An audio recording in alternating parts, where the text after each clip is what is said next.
우리 베들레헴 찬양대 찬양에 큰 은혜 받았습니다. 하나님께 영광의 박수 올려드립니다. 우리 옆에 분하고 인사합니다. 하나님은 살아계시고 기적은 일어납니다. 잘 지내셨습니까? 오늘 날씨가 오후에 많이 더웠어요.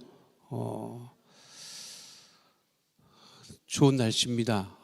하나님께서 우리에게 더욱더 큰 은혜와 축복을 부어주실 줄로 믿습니다. 자, 오늘 말씀 창세기 3장 13절 말씀 함께 하도록 하겠습니다. 야훼 하나님이 여자에게 이르시되 내가 어찌하여 이렇게 하였느냐? 여자가 이르되 뱀이 나를 꿰므로 내가 먹었나이다. 하나님이 인간에게 두 번째 물으신 물음은 하와 여성에게 물으신 물음입니다. 하나님이 물으실 때는 모르시고 물으시는 건 아니에요. 알고 물으시는 거예요. 그렇죠? 그런데 이제 뭘 물어보시죠? 어찌하여 이렇게 하였느냐 이렇게 물어보십니다. 그러니까 믿음에는 무엇이 뒤따르죠? 행위가 뒤따릅니다. 그러니까 믿음에는 행위가 뒤따라요. 그 사람의 믿음이 어떠냐 하는 것은 가만히 있으면 우리는 모르지. 그 사람이 기도를 한다거나 예배를 열심히 드린다거나 또 봉사와 헌신을 한다거나 하면 그 모습을 보고 믿음이 좋구나 그렇게 알 수 있는 거죠. 그러니까 하나님은 우리 속을 아시지만 사람은 그 속을 알 수는 없어요. 그 드라마나 뭐 이런 데 보면은 뭐 그냥 말 안 해도 다 아는 것 같지. 그건 드라마니까 가능한 거예요. 그래서 그거는 드라마니까 그런 거지. 영화니까 그게 가능한 거지. 속을 어떻게 알아요? 그러니까 믿음에는 행위가 뒤따르는데 그 행위가 하나님 보시기에 어떠하느냐는 거죠. 그러니까 우리의 모든 행위는 기본이 뭐냐면 하나님의 보시기에 나의 행위가 어떠하냐 이것이 중요한 거예요. 그러니까 내 행위가 하나님을 기쁘시게 해드리느냐 하는 것이죠. 그런데 그 행위의 옳고 그름은 하나님께 달려있는 거예요. 그러니까 우리가 행할 때는 내가 행할 때는 다 옳다고 생각하니까 그렇게 하는 거죠. 그렇죠? 그런데 그 행위가 나한테는 옳은지 몰라도 상대방에게는 옳은 것이 안 될 수도 있기도 하고 또 내 행위가 나한테는 당연하고 뭐 아무 문제가 없는 것 같은데 하나님 보시기에는 그게 또 옳지 않을 때가 있다고 하는 것이죠. 그래서 뭐라고 해요? 바울이 의로운 사람은 없다는 거지. 유대인들은 자기 의를 주장을 했다고. 왜 주장했느냐면 나는 율법에 시키는 대로 다 했다. 다 했다. 그러니까 나는 의롭다 인정을 받아야 된다. 하지만 그 판단과 기준은 하나님에게 있는 것입니다. 옳고 그름의 기준, 내 행위의 기준은 하나님에 있는 것이다 라는 거예요. 그러니까 나의 행실이 하나님께 보실 때 하나님이 기뻐하시는 일이냐 하는 것이죠.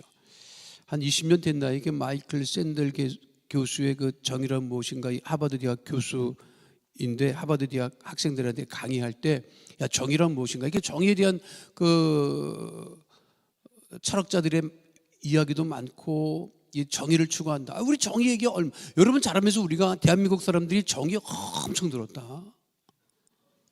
정의사회 구현이라든가 정의사회를 누가 구현했느냐면 이 군사정권이 정의사회를 구현한다 그랬어. 알아요? 희한하게. 그러니까 좋은 말은 다 갖다 붙였다고. 이 정의사회를 구현해야 된다. 뭐 정의의 사도 황금박쥐 막 이렇게 나타나고 막 정의를 굉장히 중요하게 여겼지요. 근데 마이클 샌델 교수가 정의란 무엇이냐? 이 정의란 그래서 이제 그 책의 서두의 예화가 뭔지 아십니까? 그 예화가 당신은 전차 기관사다. 전차 기관사예요.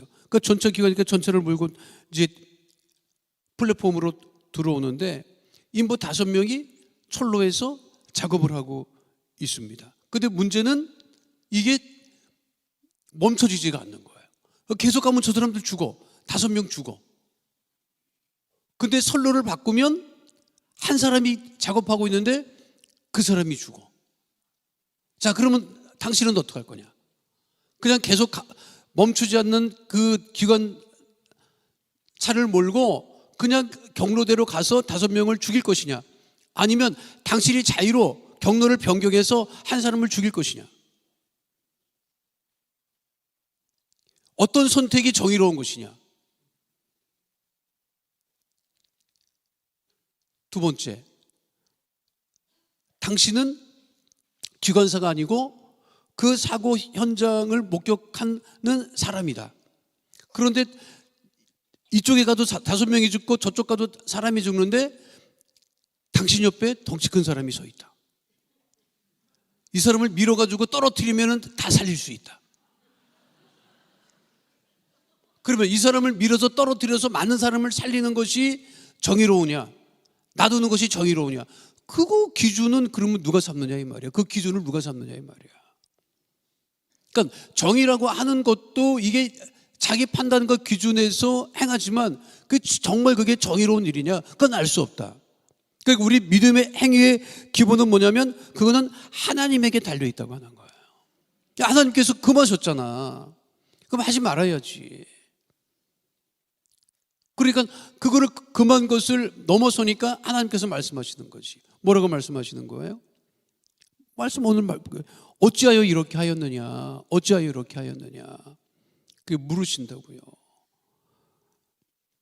그런데 그 하와의 행위를 결정한 것은 무엇이었죠? 하와가 이 선과 악을 알게 하는 나무의 실과를 먹은 이유는 뭐예요?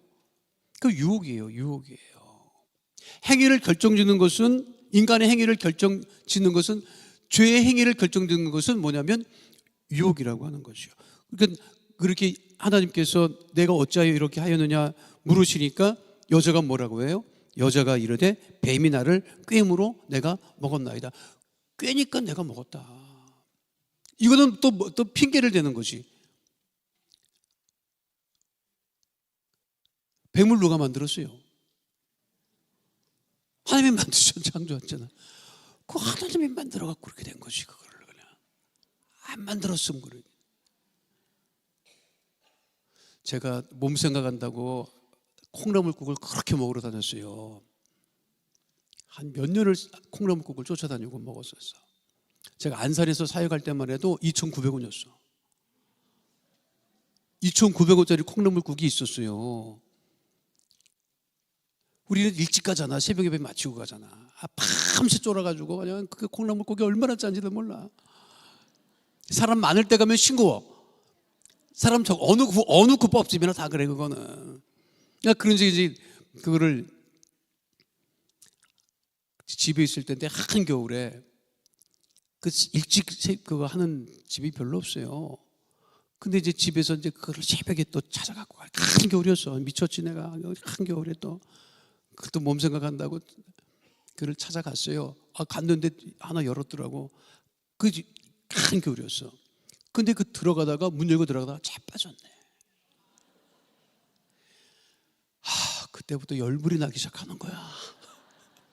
앉았는데 막 넘어져서 자빠진 게 막 화가 나더라고요. 이 미친 이 주인이 말이야, 이거 그냥 새벽에 문 열려면 좀 이런 것도 좀 살펴보고 해야지. 막 뭐 주인도 원망, 속으로 주인도 원망했다가 다 원망을 하는 거야. 국밥이 나왔는데 먹고 싶지도 않더라고. 짜증이 나고. 근데 이거 기도하고 이제 국밥을 뜨려고 하는데 성령께서 말씀하시는 거예요. 야, 이 국밥집 주인이 너 오라고 했냐?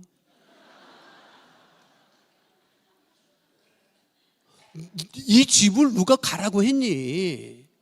네가 네 몸 생각한다고 네가 네 발걸음으로 와가지고, 야, 널 잡아뜨렸냐 누가? 지가 자빠져가지고. 그러니까 그 말이 그게 맞더라고. 근데 그게 감동하시는데 그게 맞는 거야. 내 발로 내가 와서 지가 자빠졌어. 근데 누구를 원망하는 거야? 주인을 원망하고 앉았더라고. 이 정신 나간 놈이 내가 그날 굉장히 회개했어요. 우리가 모든 행위를 이렇게 하고 난 다음에 그게 결과가 안 좋으면은 자기가 한 일인데도 불구하고 남을 원망합니다. 이게 문제예요. 인간의 한계가 그거야. 왜 남편을 왜 원망해? 억지로 갖다 살라고 했어? 그렇잖아요. 부인을 왜 원망합니까? 왜 옆에 사람을 원망해요? 자기의 행위의 결과야, 그게. 고칠 거 있으면 고치면 되고, 회개할 거 있으면 회개하면 되고, 그게 맞는 건데, 그거를 항상, 그러면서 그러면 왜 꾀임에 넘어가냐고. 왜 꾀임에 넘어가느냐? 그게 인간의 한계예요, 그게. 제가 자랄 때는 텔레비전 틀면 항상 한 번은 1년에 한 번씩 나오는 게 뭐냐면 이수일과 심술의 얘기였다, 그거. 그런데 다른 거는 기억이 안 나요. 이수일이 그러는 거야. 이제 유학생 옷을 입고, 망토를, 까만 망토를 두르고. 그때 난 어렸을 때니까 그 시대를 안 살았으니까 모르는데, 이수일이 딱 그 심순애가 막 붙들고 막 그러는데, 김중배의 다이아몬드가 그렇게 좋았더냐, 막 그런 소리를 하는 거예요. 그때는 내 다이아몬드 그렇게 좋은지도 몰랐어요, 애니까. 근데 그 여자가 뭐에 눈이 멀었다? 다이아몬드에 눈이 멀어가지고. 그거 홀라 넘어간 거 아니에요. 넘어가는 사람 있어요, 여러분? 그거 장담하지 못하지. 우리 어머니, 우리 아버지랑 선 볼 때 그 냉면 한 그릇에 넘어가갖고 결혼했단 말이야. 그래서 냉면 한 그릇에 팔려왔다고 우리가 맨날 놀렸거든. 선 보러 갔는데 그 냉면을 사주더래요. 우리 아버지는 이북 사람이니까 냉면을 후루룩 먹잖아. 우리 어머니는 경기도 사람이니까 또 선 보는 자리니까 그걸 또 천천히 먹었겠지. 우리 아버지가 후루룩 먹더니 먹고 있는 우리 엄마한테 처음 본 여자한테 그러니까 결혼할 건지 안 할 건지 결정을 하고 그러더래. 그러니까 우리 어머니가 생각을 했대요. 뭘 생각했느냐? 이 냉면값을 누가 내지? 누가 내? 남자가 낼 거 아니야. 남자가 내는데 그걸 얻어먹은 거 아니야. 그게 미안해서 한다 그랬대. 하여간에 이게 꾀임에 넘어가는 것이 인간의 한계지만 그 행위의 결과는 누가 책임진다? 본인이 책임인 거예요. 그런데 그 유혹하고 꾀있는 것은 뭐냐면, 우리 인간을 꾀이는 것은 세상을 향해서 꾀는 유혹입니다. 그러니까 사단과 마귀가 세상을 사랑하게끔 하지. 그게 요한일서 2장 15절로 16절이 분명하게 언급되어 있지요. 함께합니다. 이 세상이나 세상에 있는 것들을 사랑하지 말라. 누구든지 세상을 사랑하면 아버지의 사랑이 그 안에 있지 아니하니. 이는 세상에 있는 모든 것이 육신의 정욕과 안목의 정욕과 이생의 자랑이니 다 아버지께로부터 온 것이 아니요 세상으로부터 온 것이라. 이게 세상으로부터 온 것을 우리가 사랑하고 세상으로 향하는 그 꾀임에 우리가 넘어가서는 안 된다고 하는 거죠. 이게 쉽지는 않습니다, 사실은. 이게 늘 우리 그 육신을 입고 있기 때문에. 그래도 우리가 더욱더 세상보다는 하나님을 더욱더 사랑하려고 하는 그런 믿음 가운데 거해야 한다고 하는 것이고. 왜 이 아담과 하와에 관한 이야기가 창세기에 기록되어 있느냐면 이것이 인간의 원형이, 인간의 삶의 원형이에요, 이게. 자, 이래서 아담과 하와가 하나님 앞에 해서는 안 될 일을 함으로 인해서 그 가족의 비극적인 일들이 벌어지는 거죠. 아담과 하와의 관계도 좋아지지 않았을 것이고, 이제 다음 시간에 우리가 살펴볼 가인이 또 아벨을 죽이고 하나님께서 또 가인에게 물으신다고. 내 아우가 어디 있느냐 물으신다고요. 근데 이게 점점 좋은 쪽으로 안 가고 있다는 거죠.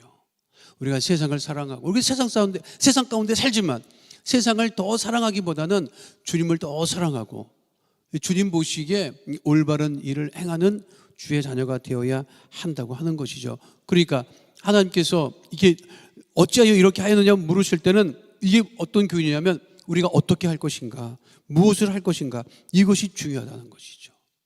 우리가 모든 삶 속에 우리가 어떻게 할 것인가, 무엇을 할 것인가, 자기 행위를 살펴봐야 하는데 예수님은 제자들에게 그래서 늘 말씀하시기를 항상 깨어있으라 말씀하시고, 더불어 마귀에게 틈을 보이지 말라고 바울은 에베소 교회 성도들에게 분명하게 권면하지요. 에베소서 4장 27절 말씀이 뭐지요?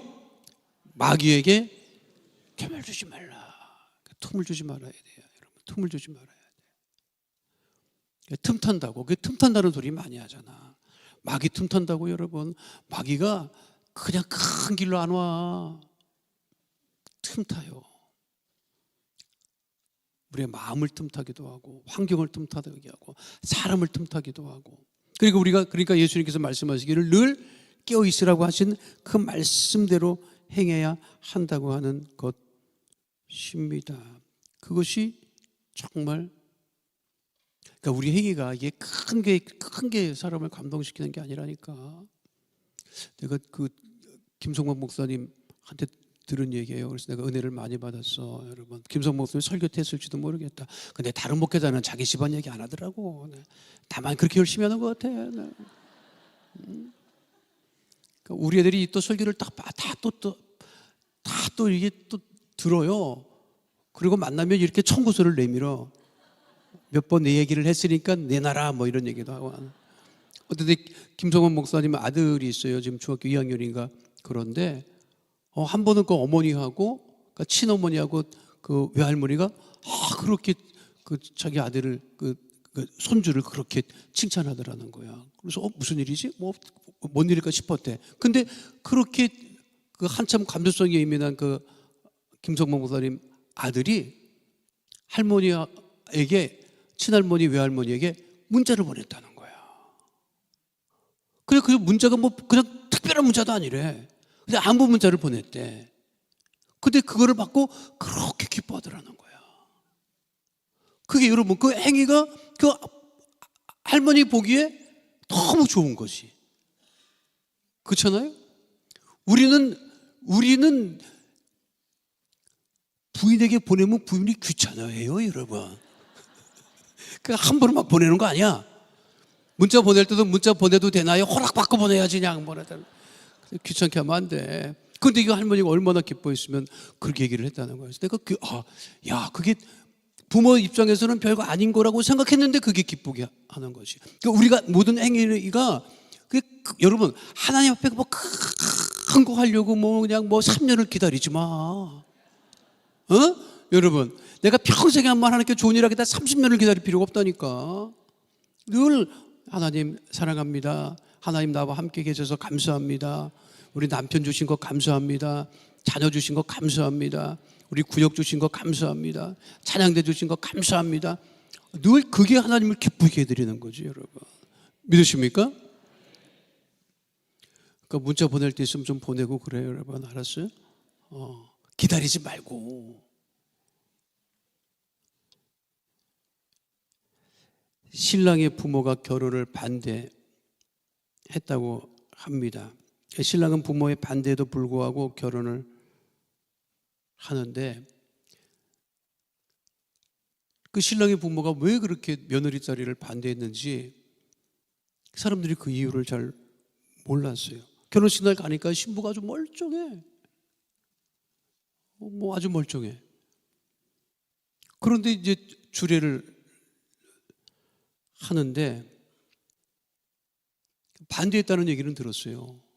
근데 왜 반대했지? 주례하시는 분도 그걸 이해 못하고 하고 있는데, 한참 주례를 하고 있는데 주례자의 눈에 신랑이 신부에게 주례하는 그것을 수화로 막 얘기를 해주는 거야, 신부한테. 그러니까 신부가 이제 장애가 있었나 봐요. 그것 때문에 이제 신랑 부모가 반대를 했는데, 그거를 무르익고 결혼을 했는데 막 주례를 막 수화로 전달을 해주더래요. 그런데 그 주례하시는 분이 그랬다는 거잖아요. 여기 이 세상에서 가장 훌륭한 신랑이 가장 아름다운 신부에게 이 세상에서 가장 아름다운 말을 해주고 있습니다. 군자는 행위로서 말하고 소인은 혀로서 말한다고 합니다. 오늘 저는 혀로서 말하고 있고 신랑은 행위로서 말하고 있습니다. 신랑 신부 모두 군자의 자격이 있는 것입니다. 두 군자의 인생에 축복이 가득하길 빌면서 이만 소인의 주례를 마칩니다. 그러니까 하객들이 막 박수를 보냈다 하더라고요, 여러분. 내가 이 예발을 보고 굉장히 소인은 혀로서 말한다고 합니다. 이게 혀로서 설교하고 있는 저로서는 아주 그냥 어떻게 하면 좋아? 그렇죠? 물론 말로서 사랑한다고 하는 것도 중요합니다. 근데 행위로서 표현되는 것도 중요한 거죠. 그러니 자, 하나님께서 하와에게 어찌하여 이렇게 하였느냐, 그런 물음을 우리에게 하시기 전에 우리가 먼저 하나님을 기쁘게 해드리는 그러한 믿음의 백성 되시기를 축원드립니다. 거룩하신 아버지 하나님, 우리가 작은 것으로 또 작은 행실로라도 우리 하나님을 기쁘시게 해드리며 우리 가족을 기쁘게 하며 우리 이웃들과 우리 교회 성도들 서로 기쁘게 하는 귀한 역사가 넘쳐나게 하여 주시옵시고, 나의 행위가 나의 기준, 나의 판단, 나의 만족이 아니라 오직 하나님을 기쁘시게 해드리는 복된 믿음의 행위가 될 수 있도록 주님 역사하여 주시옵소서. 주께서 변함없이 우리와 함께 하심을 감사드리며 좋으신 우리 주 예수 그리스도의 이름으로 기도하옵나이다. 아멘. 아프신 분은 아픈 곳에 문제와 손을 가지고 있는 가슴에 믿음의 손을 얹고 기도하겠습니다. 거룩하신 아버지 하나님, 주의 보혈을 의지하여 기도합니다. 예수의 이름으로 기도합니다. 아버지, 우리의 믿음의 행실이 주님 보시기에 기뻐하시는 믿음의 행실 되어지게 하여 주시옵시고, 이를 위하여 가지고 있는 마음에 쏜 기도 제목이 응답되어지게 하여 주시고, 삶의 모든 무거운 짐진 것들이 다 해결함을 받고 문제가 해결함 받는 하나님의 거룩한 자녀다 되어지게 하여 주시옵소서. 하늘한 마음에 쏜 기도 제목이 있어 가슴에 믿음의 손으로 얹고 기도합니다. 사람이 해결할 수 없는 문제를 주 앞에 놓고 아버지 기도하오니, 주여 우리 귀한 성도들 머리마다 안수하여 주셔서 간절한 기도 제목 다 응답되어지게 하여 주시옵시고, 문제가 떠나가고 가난이 떠나가고 저주가 떠나가고 하나님 은혜와 응답 가운데 거하게 되게 하여 주시옵소서. 나사렛 예수 그리스도의 이름으로 명하노니, 우리 성도들을 괴롭히는 저주의 흑암의 어둠의 세력은 이 시간 묶음을 놓고 떠나갈지어다. 문제는 응답이 임할지어다. 가정의 문제가 떠나갈지어다. 자녀의 문제가 떠나갈지어다. 물질의 문제는 해결함을 받게 될지어다. 장막의 기도 제목은 다 응답이 임할지어다. 직장과 사업장에 주의 복이 임할지어다. 우리 성도들 어디를 가든 위에 있고 머리 될지어다. 안고서가 밟는 것마다 주의 복으로 충만하게 될지어다. 주의 보혈로 명하노니, 육신의 질병 마음의 병이 떠나갈지어다. 암과 종양 암세포는 소멸되고 사라질지어다. 불치병 난치병이 떠나갈지어다. 고혈압 당뇨병은 치료함을 받게 될지어다. 혈관은 튼튼하게 될지어다. 질병으로 인한 질환과 증상과 몸의 통증은 떠나갈지어다. 우울증이 떠나갈지어다. 불면증이 떠나갈지어다. 가족의 질병도 다 치유함을 받게 될지어다. 하나님, 우리 귀한 성도들 중보한 모든 중보 기도 제목마다 응답하여 주시옵시고, 복된 줄 우리 모든 성도들 주일 성수할 수 있는 은혜와 환경을 허락하여 주옵소서. 우리 기도에 응답하심을 감사드리며 주신 우리 주 예수 그리스도의 이름으로 기도하옵나이다.